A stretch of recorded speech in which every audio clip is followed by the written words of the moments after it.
Halo guys, selamat datang di channel aku Ajeng Septin. Baik, di video kali ini aku mau bahas tentang soal-soal CPNS, yaitu bagian TWK-nya. Sebelumnya, teman-teman harus tahu bahwasannya aku menggunakan soal-soal yang ada di buku dari Master Sukses CPNS ini. Dengan ratusan ribu, teman-teman bisa mendapatkan Bimbel online dan juga tryout online, serta pembahasan soal SKB dan juga SKD. Selain itu, di buku ini juga ada berbagai trik dan juga tips mengerjakan soal. Jadi, aku sangat merekomendasikan teman-teman menggunakan buku CPNS ini. Karena harganya yang terjangkau, yaitu dengan seratusan ribu aja teman-teman bisa mendapatkan keuntungan yang banyak. Oke, langsung saja kita latihan menjawab soal CPNS. Soal yang pertama yaitu sebagai berikut. Dalam mengerjakan soal TWK, pastikan bahwasanya teman-teman itu pertama memahami pertanyaannya. Nah, pertanyaannya di sini adalah yang ini. Silahkan cari kata kunci dari pertanyaan tersebut. Kemudian baru beralih ke opsinya. Setelah itu, kita mencocokkan mana yang dimaksud dari soal ini. Oke, yang pertama, silahkan dipahami pertanyaannya terlebih dahulu, yaitu sikap yang harus dikembangkan untuk menjaga persatuan dan kesatuan bangsa Indonesia yang multikultural terdapat pada nomor. Jadi, kata kunci pertanyaan ini adalah sikap yang dikembangkan untuk menjaga persatuan dan juga kesatuan bangsa Indonesia. Berarti, mencari jawaban yang baik-baik. Oke, silahkan teman-teman yang mau menjawab, aku kasih waktu 5 detik mulai dari 5, 4, 3, 2, 1. Oke, mari kita bahas soal nomor 1 ini. Tadi, kata kunci pertanyaannya adalah sikap yang harus dikembangkan untuk menjaga persatuan dan juga kesatuan. Kita cari yang baik-baik. Coba, opsi nomor 1. Mengembangkan sikap toleransi terhadap nilai-nilai perbedaan yang ada di lingkungan masyarakat. Itu baik atau buruk? Ya, betul banget, baik. Kemudian opsi yang kedua yaitu menghindari sikap primordialisme yang berlebihan. Nah, kita harus tahu apa sih arti dari primordialisme ini? Jadi, primordialisme ini merupakan suatu pandangan yang memegang teguh hal-hal yang dibawa sejak kecil seperti adat istiadat, suku bangsa, ras, agama, kepercayaan, serta daerah kelahiran. Jadi, primordialisme ini merupakan hal yang tidak salah, tetapi sikap ini harus dihindari jika terlalu berlebihan. Nah, menghindari sikap ini, primordialisme, yang artinya sikap yang tidak salah tapi jika berlebihan itu tidak baik dan berbahaya. Di sini ada kata menghindari. Menghindari sikap ini yang berlebihan. Itu baik atau buruk? Baik. Berarti ya. Kemudian yang ketiga, menegakkan supremasi hukum. Tentu saja ini adalah suatu hal yang baik. Ya. Menyelesaikan masalah dengan cara kekerasan? Tentu saja tidak. Dan yang kelima, mengembangkan sikap chauvinisme. Nah, teman-teman ini juga harus tahu apa sih chauvinisme itu. Meskipun sebenarnya ini udah ada opsi 1, 2, 3, yaitu yang A. Tetapi sebagai tambahan ilmu, kita harus tahu apa itu chauvinisme. Chauvinisme itu merupakan rasa nasionalisme yang berlebihan atau terlalu mengagungkan bangsa sendiri serta merendahkan bangsa lain. Nah, chauvinisme ini sering menimbulkan adanya perpecahan dan juga konflik di masyarakat. Jadi, tidak ya, karena ini dikembangkan. Jadi jawabannya adalah yang A. Next, kita lanjut ke soal yang berikutnya. Kita baca soalnya terlebih dahulu ya. Ingat, dalam mengerjakan soal TWK, teman-teman harus tahu pertanyaannya terlebih dahulu dan membacanya atau memahami kata kunci pertanyaannya. Di sini ada uraian teks. Nah, tapi pertanyaannya yang mana? Pertanyaannya adalah yang ini. Lembaga KPK dalam menegakkan supremasi hukum menunjukkan asas apa dari teks yang sudah dijabarkan di sini. Jadi memang harus dibaca soalnya ya. Pimpinan KPK dituntut untuk bersikap adil dalam penuntasan kasus tindak pidana korupsi yang ada di Indonesia. Tidak hanya pimpinannya saja, tetapi semua penyidiknya pun diharuskan memiliki integritas tinggi dan juga menjadikan KPK sebagai lembaga yang independen. KPK diharapkan dapat menegakkan supremasi hukum di Indonesia. Inti dari teks itu adalah bahwasanya pimpinan KPK dan juga penyidiknya harus memiliki integritas yang tinggi dan juga menjadikan KPK sebagai lembaga yang independen dalam menegakkan supremasi hukum di Indonesia. Oke, setelah membaca teks uraian pertanyaan ini, kira-kira apa jawabannya ya? Aku kasih waktu buat teman-teman menjawabnya dalam hitungan 5, 4, 3, 2, 1. Mari kita bahas. Sebelumnya teman-teman juga harus tahu bahwasanya supremasi hukum merupakan upaya memberikan jaminan terciptanya keadilan di muka hukum, sehingga hukum tidak hanya tumpul ke atas dan juga tajam ke bawah. Harus memberantas korupsi tanpa pandang bulu merupakan bentuk perwujudan dari asas yang mana? KPK memiliki beberapa asas, yaitu yang pertama ada akuntabilitas. Apa sih akuntabilitas itu? Akuntabilitas ini merupakan bentuk kewajiban pertanggungjawaban seseorang, yaitu KPK. KPK bertanggung jawab pada siapa? Yaitu pada masyarakat. Kita lanjutin yang kedua dulu ya, yaitu yang B, proporsionalitas. Apa sih proporsionalitas itu? Jadi proporsionalitas adalah asas hukum yang berupaya menyeimbangkan tindakan yang diambil dengan tujuan yang ingin dicapai. Keseimbangan. Kemudian kepastian hukum. Kepastian hukum ini mengutamakan landasan peraturan perundang-undangan, keadilan, kepatutan, dan juga kebijakan yang berlaku. Kemudian keterbukaan adalah membuka diri terhadap masyarakat untuk memperoleh informasi. Dan yang terakhir adalah ketertiban. Kira-kira yang mana? KPK harus melaksanakan tugasnya secara berintegritas tinggi dan juga independen, sesuai dengan aturan yang berlaku, yaitu perwujudan asas dari, ya betul sekali, kepastian hukum. Jadi memang harus mengutamakan landasan peraturan perundang-undangan, keadilan, kepatutan, dan juga kebijakan yang sudah berlaku. Kemudian kita next ke soal yang ketiga. Ini dia soalnya, yaitu melaksanakan tugas pegawai dalam melayani harus dilandasi dengan perilaku transparan, akuntabel, dan bebas korupsi, merupakan perwujudan dari.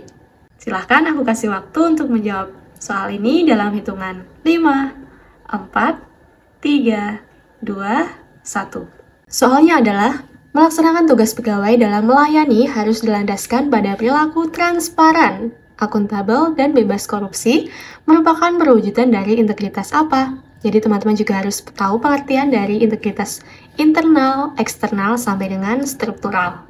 Oke, aku kasih waktu buat teman-teman menjawab soal ini dalam hitungan 5, 4, 3, 2, 1. Oke, di sini kata kuncinya apa? Yaitu pandangan pegawai dalam melaksanakan tugasnya atau melayani harus dilandasi dengan perilaku yang transparan, akuntabel, dan bebas korupsi. Itu merupakan perwujudan dari apa? Yang pertama, integritas internal itu apa sih? Integritas internal ini mengacu pada konsistensi dan kejujuran individu dalam menjalankan tugas dan tanggung jawabnya. Ini mencangkup nilai-nilai moral dan etika yang dipegang teguh oleh seorang atau suatu organisasi. Kemudian yang kedua atau yang ke B, integritas eksternal. Ini merupakan integritas yang berkaitan dengan bagaimana individu atau organisasi itu dipandang oleh pihak luar, yang mencangkup reputasi dan juga kepercayaan yang dibangun melalui tindakan yang konsisten dan juga transparan. Selanjutnya ya, yaitu yang C, integritas proporsional. Merupakan integritas yang mengacu pada keseimbangan dan juga kesesuaian antara berbagai elemen atau bagian dari suatu sistem atau organisasi. Ini penting untuk memastikan bahwa semua bagian bekerja secara harmonis dan juga efektif. Yang selanjutnya ada integritas konseptual.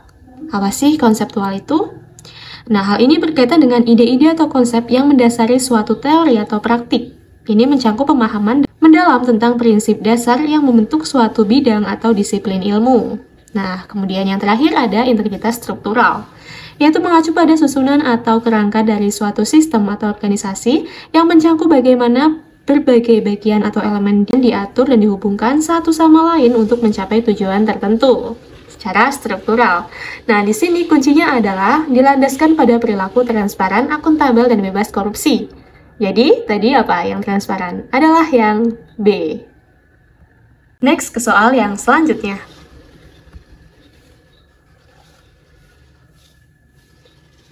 Oke, di sini ada teks yang panjang. Nah, teman-teman, kalau ada teks panjang seperti ini, cari tahu kunci pertanyaannya, yaitu apa?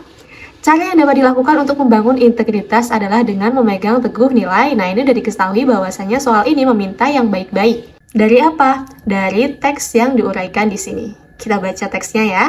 Di Indonesia saat ini semakin banyak pejabat dan kepala daerah yang melakukan tindak pidana korupsi dan pencucian uang. Hal tersebut terjadi karena kurangnya rasa kejujuran dan integritasnya terhadap pekerjaan, terutama keimanannya kepada Tuhan, terutama keimanannya yang lemah pada Tuhan Yang Maha Esa. Nah, cara yang dapat dilakukan untuk membangun integritas adalah dengan memegang. Aku kasih waktu teman-teman menjawab soal ini dalam hitungan 5, 4, 3, 2, 1. Nah, perlu diketahui ya dalam hal ini bahwasanya tindak korupsi itu berkaitan dengan apa sih? Berkaitan dengan Komisi Pemberantasan Korupsi atau KPK. Nah, KPK ini memiliki 9 konsep integritas nasional, yaitu ada kejujuran, peduli, mandiri, disiplin, tanggung jawab, kerja keras, berani, adil, dan juga sederhana. Dari uraian teks ini, nah ini di Indonesia, pejabat kepala daerah melakukan pencucian tindak pidana korupsi dan pencucian uang karena kurangnya rasa kejujuran. Berarti sikap yang harus ditingkatkan di sini adalah yang ada kejujurannya kan? Oke, kita cari ada kejujurannya yaitu A, C, D, dan juga E.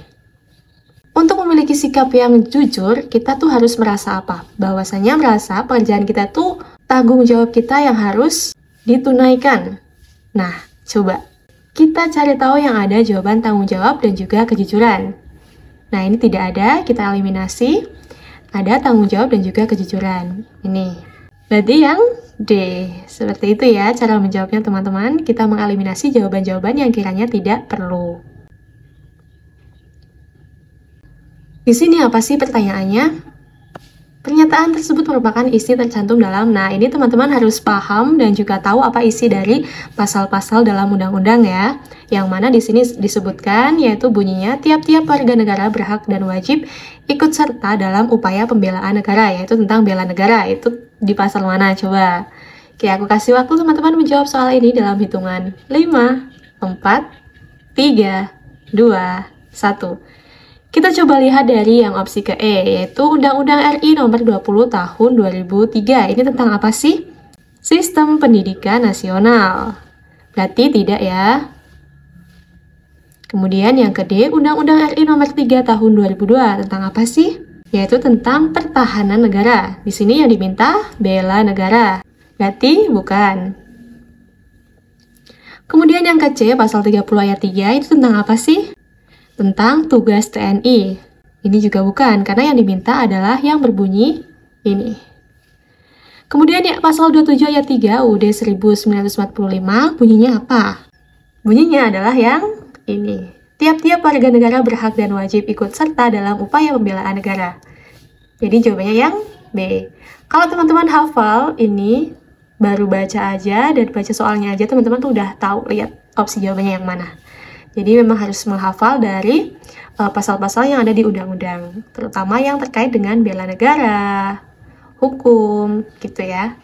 Kemudian yang selanjutnya adalah ini ada soal tentang tata bahasa. Silahkan dibaca soalnya terlebih dahulu. Kalimat yang menggunakan kata berimbuhan ke an yang bermakna tidak sengaja. Oke, aku kasih waktu teman-teman menjawab dalam hitungan 5, 4, 3, 2, 1. Imbuhan ke an bermacam-macam maknanya, antara lain bermakna ketidaksengajaan, contohnya kelurahan, emang tidak sengaja jadi lurah, sengaja ya?